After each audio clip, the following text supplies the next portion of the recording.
ನ್ಯೂಸ್18ನ digital ಕಂಟೆಂಟ್ಗೆ ಸ್ವಾಗತ.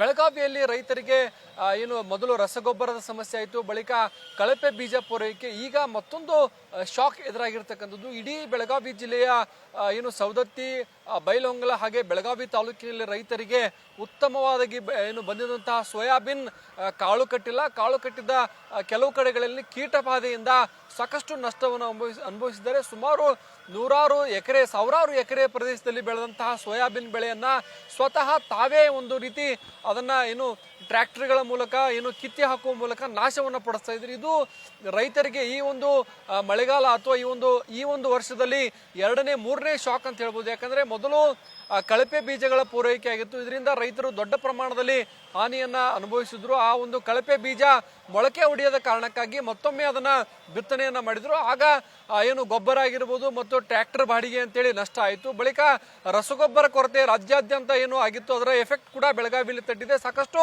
ಯೂರಿಯಾಗಾಗಿ ಇನ್ನು ರೈತರು ಪರದಾಟವನ್ನು ಪಡಿಸಿದ್ರು. ಆದರೆ ಬಳಿಕ ಸೋಯಾಬೀನ್ ಬೆಳೆ ಉತ್ತಮವಾಗಿ ಬಂದಿತ್ತು. ಆದರೆ ಸೋಯಾಬೀನ್ ಬೆಳೆ ಸಂಪೂರ್ಣವಾಗಿ ಈಗ ನಾಶಗೊಂಡಿರ್ತಕ್ಕಂಥದ್ದು. ಸುಮಾರು ಬೆಳಗಾವಿ ಜಿಲ್ಲೆಯಲ್ಲಿ 1,10,000 ಹೆಕ್ಟರ್ ಪ್ರದೇಶದಲ್ಲಿ ಸೋಯಾಬೀನ್ ಬೆಳೆಯನ್ನ ಬೆಳೆಯಲಾಗುತ್ತೆ. ಈ ಒಂದು ಸೋಯಾಬೀನ್ ಬೆಳೆ ರೈತರಿಗೆ ಒಂದು ರೀತಿ ವರ ಅಂತ ಹೇಳ್ಬೋದು. ಯಾಕಂದ್ರೆ ಇದರಿಂದ ಸಾಕಷ್ಟು ಆದಾಯವನ್ನು ಕೂಡ ರೈತರು ಗಳಿಸ್ತಾರೆ. ಆದರೆ ಆ ಆದಾಯದ ಮೂಲವಾದಂತಹ ಸೋಯಾಬೀನ್ ಬೆಳೆ ಈಗ ನಷ್ಟ ಅನುಭವಿಸಿದೆ. ಪ್ರಮುಖವಾಗಿ ಸವದತ್ತಿ ತಾಲೂಕು, ಬೈಲಹೊಂಗಲ ತಾಲೂಕು, ಅದೇ ರೀತಿ ಏನು ಬೆಳಗಾವಿ ತಾಲೂಕು, ಅದರಲ್ಲಿ ಬೈಲಹೊಂಗಲ ತಾಲೂಕಿನ ನಾಗನೂರು, ಮುತವಾಡ, ಇಂಚಲ ಈ ಒಂದು ಭಾಗದಲ್ಲಿ ಅತಿ ಹೆಚ್ಚು ರೈತರಿಗೆ ಹಾನಿಯಾಗಿರ್ತಕ್ಕಂಥದ್ದು. ಹಾನಿಯಾದ ಏನು ಬೆಳೆಯನ್ನ ತಾವೇ ಸ್ವತಃ ನಾಶವನ್ನ ಮಾಡ್ತಾ ಇದ್ದಾರೆ. ಇದಕ್ಕೆ ಕಾರಣ ಏನು ಅಂತಂದ್ರೆ ಹಿಂಗಾರು ಬೆಳೆಯಲ್ಲಿ ಜೋಳವನ್ನ ಬೆಳಿಬೇಕು, ಹೀಗಾಗಿ ಆ ಸೋಯಾಬೀನ್ ಬೆಳೆ ಏನು ಕಾಳನ್ನ ಕಟ್ಟಿಲ್ಲ. ಅದು ಕಟ್ಟಿದಂತಹ ಕಾಳು ಕೂಡ ಕೀಟಬಾಧೆಯಿಂದ ಸಂಪೂರ್ಣವಾಗಿ ಹಾಳಾಗಿರ್ತಕ್ಕಂಥದ್ದು. ಇದರಿಂದ ಸಾಕಷ್ಟು ನಷ್ಟವನ್ನ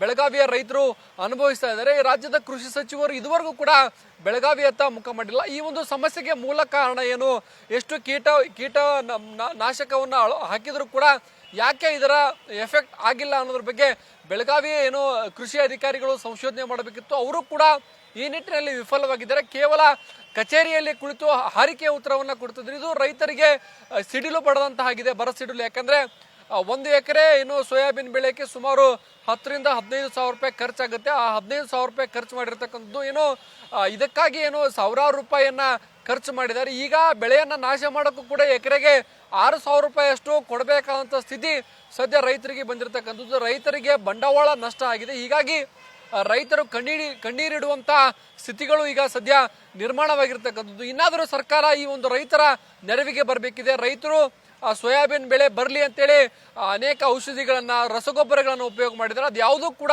ಫಲ ನೀಡಿಲ್ಲ. ಇದಕ್ಕೆ ಕಳಪೆ ಬೀಜ ಕಾರಣನ ಅಥವಾ ಯಾವ ಕೀಟಬಾಧೆಯಿಂದ ಹೀಗಾಯ್ತು ಅನ್ನೋದ್ರ ಬಗ್ಗೆ ಸೂಕ್ತ ಒಂದು ತನಿಖೆ ನಡೆಸಿ ಮುಂದಿನ ದಿನಗಳಲ್ಲಿ ಈ ರೀತಿ ರೈತರಿಗೆ ತೊಂದರೆ ಆಗದಂತೆ ನೋಡಿಕೊಳ್ಳಬೇಕಂತ ಸ್ಥಿತಿ ಸದ್ಯ ರಾಜ್ಯದ ಸರ್ಕಾರದ ಮೇಲಿದೆ. ಹೀಗಾಗಿ ರಾಜ್ಯ ಸರ್ಕಾರ ಏನು ಹಾಳಾಗಿರ್ತಕ್ಕಂಥ ಬೆಳೆಗೆ ಪರಿಹಾರ ಕೊಡಬೇಕು ಅಂತಕ್ಕಂಥದ್ದು ರೈತರ ಒಂದು ಬೇಡಿಕೆ ಆಗಿದೆ. ಯಾಕಂದ್ರೆ ಟ್ರ್ಯಾಕ್ಟರ್ಗಳ ಮೂಲಕ ಟ್ರ್ಯಾಕ್ಟರ್ಗೆ 1 ಎಕರೆಗೆ ಸುಮಾರು ಏನು 2,000 ರಿಂದ 2,500 ರೂಪಾಯಿ ಹಣವನ್ನ ಕೊಟ್ಟು ಅದನ್ನ ಏನು ಟ್ರೈಲರ್ನ ಓಡಿಸಿ ನಾಶವನ್ನ ಪಡಿಸ್ತಕ್ಕಂಥ ದೃಶ್ಯಗಳು ನಾಗನೂರು ಮತ್ತು ಮುತವಾಡ ಭಾಗದಲ್ಲಿ ಸಾಮಾನ್ಯವಾಗಿವೆ. ಇಲ್ಲಿ ರೈತರು ಹಿಂಗಾರಿ ಬೆಳೆಯಕ್ಕೆ ಈ ಒಂದು ಸೋಯಾಬೀನ್ ಅನ್ನ ಸದ್ಯ ನಾಶ ಮಾಡ್ತಿದ್ದಾರೆ. ರಾಜ್ಯ ಸರ್ಕಾರ ಈ ನಿಟ್ಟಿನಲ್ಲಿ ಎಚ್ಚೆತ್ತುಕೊಂಡು ರಾಜ್ಯದ ರೈತರಿಗೆ ಪರಿಹಾರ ಕೊಡಬೇಕು ಅಂತಕ್ಕಂಥದ್ದು ಬೆಳಗಾವಿ ಜಿಲ್ಲೆಯ ಜನರ ಬೇಡಿಕೆ ಆಗಿರ್ತಕ್ಕಂಥದ್ದು. ರೈತರಿಗೆ ಇಲ್ಲವಾದಲ್ಲಿ ಇದು ಒಂದು ಹೊರೆ ಆಗ್ಲಿದೆ. ಇನ್ನು ಕೆಲ ರೈತರು ನಾವು ಆತ್ಮಹತ್ಯೆ ಮಾಡ್ಕೋಬೇಕಂತ ಹೋಗಿದ್ವಿ, ಆದ್ರೆ ನಮಗೆ ಆತ್ಮಹತ್ಯೆ ಮಾಡ್ಕೊಂಡ್ರೆ ನಮ್ಮ ಕುಟುಂಬಕ್ಕೆ ಒಂದು ರೀತಿ ಅದು ಏನು ಶಾಪ ಆಗುತ್ತೆ. ಹಾಗಾಗಿ ನಾವು ಇದನ್ನು ನಿರ್ಧಾರ ಮಾಡ್ತಾ ಇಲ್ಲ, ನಾವು